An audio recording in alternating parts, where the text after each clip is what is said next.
Bagsak kulungan ng dalawang individual matapos makumpiskahan ng malaking halaga ng hindi hinalang shabu sa Tagum City. Tinutukan niya ni Pacho Woman Sheena Marie Ilagana. Arestado ang mag-asawa sa isinagawang search warrant ng Tagum City Police Station kasama ang Davao Norte Provincial Drug Enforcement Unit at DNPPO SWAT sa Purok 7, Barangay Apocon, Tagum City, Davao del Norte, Mayo taong kasalukuyan.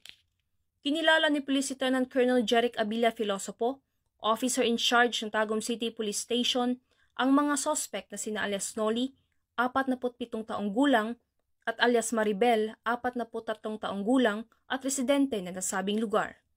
Na-recover mula sa mga sospek ang 11 pakete na hinihinalang shabu, 4 na glass tube, 1 plastic straw, 1 digital na timbangan, 1 canister at 1 black coin purse.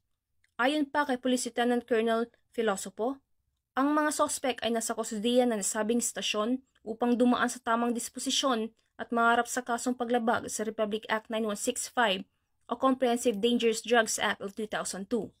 Ang Police Regional Office 11 ay patuloy na pinapaigting ang laban kontra kriminalidad alinsunod sa kampanya ng Bagong Pilipinas na panatilihin ang kapayapaan at kaayusan tungo sa pagsulong ng bansa. Mula dito sa Police Regional Office 11, ako ang inyong PNN correspondent, Patrol Woman Sheena Marie Ilagan, alagad ng batas taga-taguyod ng Balitang Pulis.